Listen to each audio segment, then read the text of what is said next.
अस्सलाम वालेकुम ख़वातीन और आदाब, welcome to another episode of Salman का अड्डा। जी कहते हैं म्यूजिक जो है ना इंसान की रूह का ग़िज़ा होती है। तो आज एक मौसीकार, एक गुलकार, एक आर्टिस्ट मेरे मेहमान है ज़रियाब सुल्तान। कैसे हैं आप? अस्सलाम वालेकुम सलमान, कैसे हो? वालेकुम अस्सलाम। क्या चल रहा है ज़िंदगी में यार? पहले बिल्कुल स्टार्ट में वहाँ से लेकर आऊँगा। नेस्कैफे बेसमेंट का गाना रिलीज़ होता है, गोरख धंधा खान साहब ने निभाया था उसको। और क्या, वैसा तो हम जान ही सकते हैं, लेकिन उसके बाद जब रीमेक हुआ और आपने उसको गाया और जो उसके आईज एंड नोज आपने निभाया, क्या बात है सर। उसके लिए तो मैं I am a huge fan of it. Thank you so much Salman. और इसका सारा क्रेडिट तो ऐसी बात है कि जो ओरिजिनल कंपोज़र्स और शायर हैं उनको तो जाता ही है, लेकिन जो उसको पूरा से रीअरेंज किया और जो एक नया वर्जन इसका बनाया रिप्राइज, वो जुल्फी भाई ने बनाया। अच्छा, जुल्फी भाई पहले तो नेस्कैफे में थे, फिर वो कोक स्टूडियो में आए। वैसे ये ब्रांड्स के नाम लेने नहीं चाहिए, लेकिन फिर भी यार मैंने सुना है बहुत ही डेडिकेटेड बंदा है और जो भी उन्होंने रिलीज निकाले हैं they have gone beyond. Coke studio जब भी लास्ट सीजन आया था दैट वाज हिलेरियस, जो आपदा जी के साथ, और उन्होंने जो अभी लास्ट सीजन किया है, और कमाल काम करते हैं यार जुल्फी भाई के बारे में तो ऐसी बात है, जितने भी म्यूजिशियंस हैं तो सबको पता ही है कि जुल्फी भाई इज़ अ साइंटिस्ट। हम तो उनको साइंटिस्ट कहते हैं क्योंकि वो म्यूज़िक क्रिएट करना और फिर उसके बाद जो विजन आता है उनका, कि हमें लग रहा होता है कि चीज़ें ऐसी लगेंगी वैसी लगेंगी, लेकिन जो वो बोल रहे होते हैं ना पॉइंट टू पॉइंट बिल्कुल परफेक्ट होती है। और नेस्कैफे बेसमेंट भी एक एक चीज़ उनके ही, और कोक स्टूडियो भी, दोनों उनके ही विजन को लेके चल रही होती है। वो खुद ही आर्टिस्ट को कलेक्ट करते हैं कि किस सिंगर से मुझे क्या पार्ट गवाना है, किससे क्या चीज़ गवानी है। जैसे कि बहुत ज़बरदस्त बैंड था बयान, जिसके साथ मेरा कोलैबोरेशन था, and I was a huge fan of Asfar Hussain at that. अच्छा, एक्सपेरिमेंट की हमने बात की तो देखिए, इंडिया का जो म्यूजिक है, जाहिर है उनके पास पॉपुलेशन ज़्यादा है, they have benefits and all that, उनकी इंडस्ट्री में बहुत काम हो रहा है। लेकिन आप what do you think, Pakistan में उस लेवल के एक्सपेरिमेंट्स हो रहे हैं? एक तो जुल्फी भाई का नाम दिया कि G is an scientist and he doing experiment. India में मेरे ख्याल में ज़्यादा एक्सपेरिमेंट्स होते हैं, तो पाकिस्तान में सिर्फ जुल्फी है या और भी कोई नाम है जो इस तरह के एक्सपेरिमेंट्स? बहुत है, अली हमजा है, ताहा मलिक है, एंड रोयल हयात साहब बहुत बड़ी, फैसल कपाड़िया, बिलाल मकसूद, बहुत बड़े बड़े नाम है। बहुत बड़े बड़े नाम है। But the thing is that के, और हमें पिछले भी जो नाम गुजरे, सोहेल राना साहब, नो वन नोस कि क्या चीज़ थी। मतलब इस एरा को तो पता ही नहीं है कि उनका क्या दिमाग था, क्या चीज़ें थी। तो पाकिस्तान में भी ऐसा ही है कि बहुत ही नेक्स्ट लेवल के प्रोडक्शन है, सारी चीज़ें बहुत अच्छी हैं। बट यही है कि ब्रांड्स की इन्वॉल्वमेंट वगैरह ये थोड़ी ज़्यादा हिंदुस्तान में है, पाकिस्तान में थोड़ी कम है।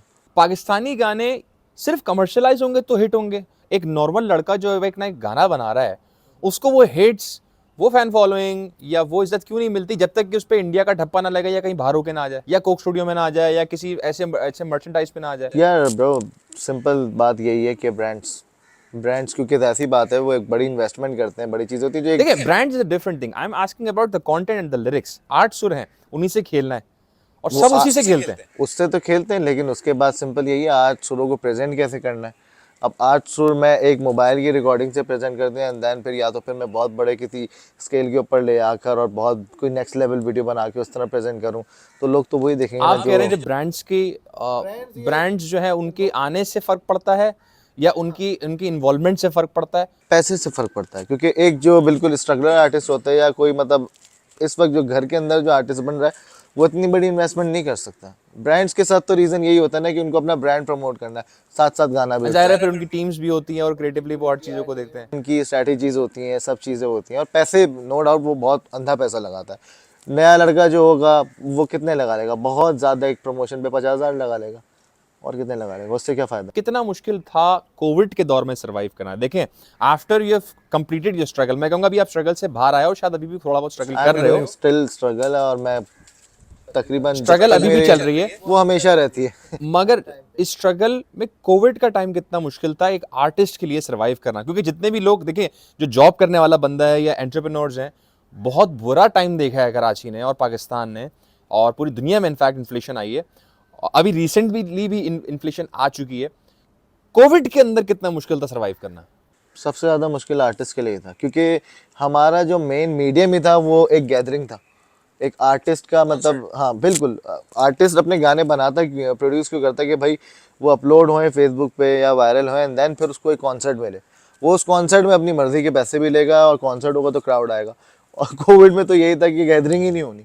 कॉन्सर्ट तो आप छोड़ ही दो ना, कि गैदरिंग, और गैदरिंग नहीं हो तो कॉन्सर्ट कैसे हो सकते हैं? अच्छा, कोविड खत्म हो गया, अब कॉन्सर्ट वापसी हो रहे हैं।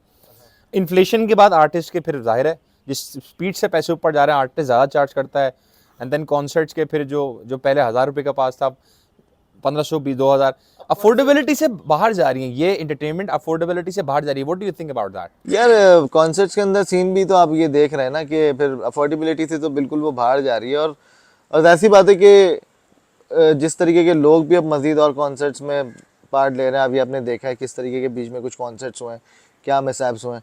तो अब इन चीज़ों के ऊपर भी थोड़ा देखें कि क्या सीन चल रहा है इसका। अच्छा, कैफी खलील एक अभी राइजिंग स्टार हैं और अब वो बहुत ज़बरदस्त चल रहे हैं, कहानी सुनो, और इंशाल्लाह उनको भी इनवाइट करेंगे बहुत जल्द। उनका एक कॉन्सर्ट हुआ था अभी रिसेंटली कराची के अंदर, लास्ट शायद वही कॉन्सर्ट था, Yeah. और जो बहुत बड़ा था, ईद फेस्टिवल था। आई वाज देयर, मैंने अपनी आंखों से देखा। अहमद गुडियर, one of my friend, was hosting the show. यार इस तरह का रिएक्शन कब आता है? लाइक क्राउड, एक तो लोग दीवार फलांग के आ गए, और उसके बाद they were throwing stuff on the stage, और कैफी को एक बोतल लगी and he has to go on of the stage. और उसके बाद एक परफॉर्मेंस और थी यंगस्टर्स की जो कि कैंसिल करनी पड़ी, शो बंद हो गया। इस तरह की चीज़ों में किसका फ्लॉ होता है? किसी भी कॉन्सर्ट को एग्जीक्यूशन के लिए एक टीम चाहिए होती है, यहाँ किसका फ्लॉ होता है? जब तक आपकी टीम मैनेजमेंट अच्छी नहीं होगी तो चीज़ें कैसे बेहतर होंगी। पूरी ऑर्गेनाइज होती है टीम, स्टेजेस के ऊपर क्या नाम है पार्ट्स बनते हैं कि कहाँ से कौन सा पार्ट लेके चलना है। अब जाहिर सी बात है कि एक पीछे की खड़े होने वाला बंदा है, उसके पास की कैटेगरी अलग होती है, मिड की कैटेगरी होती है, फ्रंट की कैटेगरी अलग होती है वो। लेकिन उस कॉन्सर्ट का मुझे पता है कि सीन क्या हो गया था कि पार्किंग से भी लोग कूद कूद के अंदर आ रहे थे, बहुत बड़ा bad बैड scene सीन था हो गया यार। था। बहुत वो कॉन्सर्ट भी सोशल मीडिया पे बहुत ज़्यादा वायरल बहुत गया बहुत था। Bad scene. और वो फिर बीच में वो झगड़े जो हो रहे थे, लड़कियों के आपस में झगड़े, वो वीडियो एकदम, कोई लड़की किसी के बाल खींच रही है तो वो वीडियो वायरल हुई भी है। और कभी उस बोतल कॉन्सर्ट पड़ी के है अंदर आपको सर पे? अंडे वंडे पड़े हैं? नहीं अल्लाह का शुक्र कभी ऐसा नहीं हुआ, कभी नहीं हुआ। कभी हेट मिला है ऑडियंस से? हाँ मिला है, लेकिन इग्नोर कर देते हैं। क्या हरकत की थी आपने स्टेज पे? किसी को आंख वाँख मारी थी? नहीं, मैं सॉन्ग गा रहा था, उसके अंदर एक शेर था, वो मैं ऐसे ही अब इशारा करके मैं किसी की तरफ गा रहा था, तो वो बंदी को लगा मैं उसको इशारा करके गा रहा हूँ, और वेल वो फ्लैट हो गई थी। मतलब उसने बहुत पॉजिटिव ये काम रिएक्शन भी करते हैं? नहीं वो तो किसी ने, बस डेडिकेशंस होती हैं आपको। आर्टिस्ट को खुद नहीं पता होता कि वो स्टेज पे क्या कर रहा है। मैं स्टेज पे चढ़ने से पहले कुछ प्लान नहीं करता कि मैं क्या गाऊंगा, कैसे गाऊंगा। वो एक जैमिंग और रेसल तो हमारी पहले हुई भी होती है, लेकिन ये नहीं कि अब मैं पहले ये गाऊंगा। मैं बस अल्लाह का नाम लेता हूँ, स्टेज पे चढ़ता हूँ और अपनी आंखें खोलता हूँ, जो दिल में आता है वो गा देता हूँ। वाह वाह वाह। थोड़ी सी गैर अखलाकी बात करूंगा, क्या ये सच है कि पीना जरूरी है गाने के लिए? नहीं भाई बिल्कुल नहीं है। जो पानी की बोतल मेरे हाथ में होती है वो मैं सिर्फ इसलिए लेता हूँ भाई कि ताकि मुझे स्टेमिना में मेरे और इम्प्रूवमेंट मैंने आए। पानी की बोतल की बात ही नहीं की, मैं तो पूछ रहा हूँ क्या पीना जरूरी नहीं है? वैसे बहुत सारे लोग शरबत? मुझसे पूछते हैं। नहीं आपके अंदर देखो, बहुत सारे लोगों के माइंड में ये है कि नशा करके और इस तरीके के, इसको बदनाम कर दिया हमारी फील्ड को बहुत। और कुछ ऐसी बातें, नाम भी ऐसे रहे कि जिन्होंने बहुत ज़्यादा इस चीज़ को दिखाया है कि वो पीते हैं और फिर परफॉर्म करते हैं। दिल से काम करे इंसान, जिस चीज़ में दिल लगता है ना उसके अंदर नशा उसमें खुद ही ऑटोमेटिकली आ जाता है। ज़रूरी नहीं आप शराब पी के आप कुछ बनाओ या ऐसा कुछ करो। क्या अच्छा सिंगर या अच्छी शायरी के लिए दिल टूटना जरूरी है? यार दिल टूटने से मेच्योरिटी आ जाती है। यानी जरूरी है, आप चीज़ों को सीरियस लेते हो और फिर एहसास अंदर से निकल गया। एहसास भी, और दिल टूटने से ये कि आप बहुत मेच्योरिटी के साथ काम करते हो अपने। क्योंकि उससे पहले बेगानी लाइफ हुई भी होती है, बहुत इधर से उधर यहाँ वहाँ। दिल टूटने से ये होता है कि आप थोड़े से सीरियस हो जाते हो, चीज़ों को लेके सीरियस हो जाते आप ये कह रहे हैं कि मैं फिर अब किसी को फंसाऊं, फिर उनसे रिक्वेस्ट करूं कि बराए कर मेरा दिल तोड़े, और फिर मैं गाने की तरफ आऊं? हो। नहीं आपको ज़रूरत नहीं है। आप माशाल्लाह शादीशुदा इंसान है, ज़बरदस्त इंसान। अल्हम्दुलिल्लाह अल्हम्दुलिल्लाह, अल्लाह ताला मेरे बच्चे को, मेरी बीवी को बहुत ज़िंदगी दे, and they are very supportive, अल्हम्दुलिल्लाह वेरी सपोर्टिव। और आप माशाल्लाह वैसे ही बहुत ज़बरदस्त इंसान है। मोहब्बत personality आपकी आपकी। निगाह में जो खूबसूरती है और ना, मेरा नजर है आप आपके हुस्न नज़र कहते हैं इसको, उसने नज़र है। हुस्न नज़र है।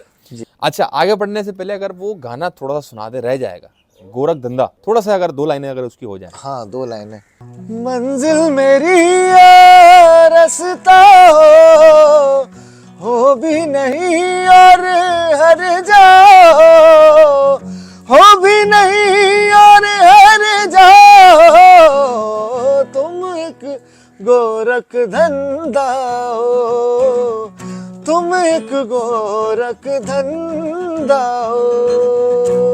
छुपते नहीं हो, सामने आते नहीं हो तुम, जलवा दिखा के जलवा दिखाते नहीं हो तुम, दैरो हरम के झगड़े मिटाते नहीं हो तुम, जो असल बात है वो बताते नहीं हो तुम, हैरान हूँ मेरे दिल में समाए हो किस तरह, हालांकि दो जहां में समाते नहीं हो तुम, ये महबदो हरम ये कलीसा उधर क्यों, हर जाई हो जभी तो बताते नहीं हो तुम, तुम एक गोरख धन, तुम एक गोरख धंधा हो। वाह वाह वाह, क्या बात है, क्या बात। कहाँ से सीखी, उस्ताद कौन है आपके पहले तो? मेरे उस्ताद हैं रफ़ीक अहमद खान साहब, जिनसे मैंने बकायदा प्रॉपर क्लासिकल वोकल्स की बहुत ट्रेनिंग सीनियर टीचर रहे हैं, बिल्कुल, काफ़ी बहुत। आर्टिस्ट को उन्होंने सिखाया। और नईम खान मनीला वाला जो है वो मेरे गिटार के टीचर हैं, जिनसे मैंने गिटार। हैट्स ऑफ यार आप। और उसके अलावा यूट्यूब एक आपका बहुत बड़ा उस्ताद है, उससे भी आप बहुत सारी चीज़ें सीखते हैं सिंगर्स को सुन सुन के, और ये हर वक्त सीखने वाली चीज़ है कि आप कभी भी कंप्लीट नहीं हो सकते इस चीज़ को लेके। अच्छा, कोई ऐसा कॉन्सर्ट हुआ हो जिसमें आम ने आपको क्रेजी कर दिया हो? आवाम ने मुझे क्रेजी आपको क्रेजी कर दिया, मजा ही आ गया ना, मतलब ऐसा कॉन्सर्ट मैंने जिंदगी में नहीं किया। It was in Sharjah. Okay. मैं दुबई में परफॉर्म कर रहा था, तो मतलब वो मेरे लिए बड़ा एक चैलेंजिंग कॉन्सर्ट था मेरी ज़िंदगी का, और हमारी काफ़ी इंडस्ट्री के बहुत बड़े नाम जो कि आज शायद अब बिल्कुल इस दुनिया से रुखसत हो चुके हैं, उमर शरीफ साहब उस कॉन्सर्ट वाह में वाह मेरे वाह, साथ। बहुत बड़ा नाम था। हाँ। तो उस कॉन्सर्ट की यार वाइब्स ऐसी थी कि वो मेरी ज़िंदगी का पहला एक बहुत बड़ा कॉन्सर्ट था शारजाह में, और मुझे मतलब इस तरीके का कुछ इंसिडेंट हुआ था कि मुझे पास बैंड नहीं था वहाँ परफॉर्म करने के लिए, मेरे पास सिर्फ एक अकूस्टिक था। चीज़ें कुछ लाइनअप थी लेकिन लास्ट मोमेंट के ऊपर वो बैंड मुझे मिला नहीं, तो मैंने मतलब 15,000 लोगों के सामने, आज भी वो वीडियो माय यूट्यूब गॉड। पर है, और मेरा पहला इंटरनेशनल कॉन्सर्ट था वो, और 15,000 लोग थे। It was in Sharjah cricket stadium, और मैंने उसके अंदर जब परफॉर्म किया तो आई वाज लाइक कि मुझे लगा कि मैं, जो हमारा प्रमोटर था क्रिस्टन थॉमसन नाम था उनका, यूएई के बहुत बड़े प्रमोटर हैं वो, उन्होंने बुलाया था। तो इस सेट के ज़रिए अब तुम 2 गाने ऐसे ही गा के आ जाना, बस बैंड तो है नहीं तुम्हारे पास, तो बस अल्लाह मेरा, वो मेरे कुछ दुबई के भी कुछ ऐसे बड़े अच्छे दोस्त बन गए थे, वो भी अभी आपका इंटरव्यू देखेंगे तो उनको भी बहुत मज़ा आएगा, वो बात याद आएगी कि उस कॉन्सर्ट में जब मैं स्टेज पे चढ़ा और मैंने अल्लाह का नाम लिया, and then I start my song, और फिर उसके बाद ऐसा हुआ कि मैं अकूस्टिक पे गा रहा था और 15,000 लोग मेरे साथ सिर्फ अकूस्टिक पे गा रहे थे, वाह और वाह। मैंने कोई 2 गाने के लिए मुझे बोला था, और मैं तकरीबन 16 गाने उस स्टेज पे परफॉर्म करके ओह आया। My God. और फिर उसके बाद आया, एंड देन फिर उमर शरीफ साहब ही हक दी, उन्होंने मुझे गले लगाया और मेरे माथे पे किस की, एंड देन फिर यहाँ पे पाकिस्तान में आने के बाद उनके घर में एक बड़ी ज़बरदस्त, उनकी बर्थडे हर साल सेलिब्रेट होती थी उनके घर पे, तो वहाँ पे हम बैठते, तो ये किस्सा फिर दोबारा वहीं दोहराया गया। तो वो मेरी लाइफ का बहुत ज़्यादा एक टची और बड़ा चैलेंजिंग Amazing. कॉन्सर्ट। तो मेरा हर कॉन्सर्ट बहुत चैलेंजिंग होता है सर। किसी मैं केप टाउन में कॉन्सर्ट करने गया था, वहाँ पे कुछ लोग ऐसे थे कि जिनको उर्दू आती ही नहीं है, और बिल्कुल इतनी क्लीन उर्दू नहीं आती है, like they are like red Indians type कुछ लोग होते हैं, अफ्रीकन्स लोग होते हैं, उनके अंदर मैंने परफॉर्म किया है। वो पाकिस्तान डे का कोई शो था, वो कॉन्सर्ट भी माशाल्लाह बहुत ज़बरदस्त गया माशाल्लाह। कॉन्सर्ट मेरे सारे ही चैलेंजिंग होते हैं, सारे। अच्छा, बिफोर गोइंग एनी फर्दर, एक नाम ऐसा है जो लेना अभी ज़रूरी हो गया, और उससे रिलेटेड एक ज़रूरी बात मुझे करनी है। रिफ़त सुल्तान साहब, आपके फादर, आपके वालिद मोहतरम, बहुत बड़ा उनका किरदार रहा है as a promoter, as a producer, as a director, और बहुत सारे शोज़ उन्होंने कर दिए और करके फारिग कर दिए। इंडस्ट्री के अंदर पता नहीं ऐसी वाइब सुनने में तो ऐसी आया है, I've never been a singer। क्या ऐसा है कि अगर आप एक प्रमोटर के या एक डायरेक्टर के बेटे हैं तो ये आप तो विन विन सिचुएशन है आपके लिए? यार ऐसा बिल्कुल भी नहीं है, मैं बिल्कुल बात क्लियर कर दूँ, बिल्कुल सच्ची में, कि एक प्रमोटर का बेटा होना या डायरेक्टर का बेटा होना, मतलब मुझे बात समझ नहीं आती है, बहुत सोचते भी क्यों है। मतलब अब एक बंदे को अगर किसी को कुछ आता ही नहीं है गाना और वो एक प्रमोटर का बेटा है, तो वो स्टेज पे जाके क्या करेगा। हमारे बाकायदा प्रॉपर प्रोफाइल्स जाते हैं बहुत सारे इवेंट्स के लिए। मैं अगर अपने पापा के प्रोफाइल में मेरा कोई इवेंट जाता है तो मैं बहुत दफ़ा वहाँ से रिजेक्ट भी हो जाता हूँ। मेरे फादर के सामने बैठ के लोग बोलते थे यार ये सिंगर अच्छा नहीं, कोई और बताओ। तो क्या मेरे फादर उनसे बैठ के लड़ाई करेंगे, मेरे बेटे को भी मना कर दो? तो एक एज मिल जाता है कि हाँ भाई एक फाइल ऊपर आ जाती है, बट सिलेक्शन आपके क्लाइंट के हाथ में ही होता है भाई। लेकिन ऐसा तो है ना, एज तो बस मेरी फाइल ऊपर करवा देना। नहीं, जो डिजर्विंग फाइल्स होती हैं वो तो, पर जैसी बात है, आप कितने भी ऊपर फाइल रखवा दो, खाली किताब रखवा दो, उसमें कुछ होगा नहीं तो क्या मिलेगा। ये बात है, बंदे में दम होना चाहिए। दम होना If you're चाहिए, a good आपके singer, टैलेंट में ताकत होनी चाहिए। टैलेंट है तो आप जगह अपनी खुद बनाएंगे जी। वो कहते हैं ना कि जी बहता हुआ समझ पानी और टैलेंट अपनी जगह खुद बनाता। अच्छा, छोटा सा सेगमेंट खेलूंगा आपसे, कुछ सवाल पूछूंगा, रैपिड फायर ऐसे कहते हैं, और आपने ठकाठक जवाब देना। I just love this game. बस आ जाए, आ जाए, ऐसी बात पे हो जाए। यदि आप टेक्सटिंग और talking, talking. Favourite place to be? Monal with my wife. Islamabad. Yup. जबरदस्त। कौन सी वाली वाइफ? पहली वाली और आखिरी वाली। बचपन का प्यार? My guitar. बचपन का कोई निकनेम है आपका? जेबू। जेबू? यप।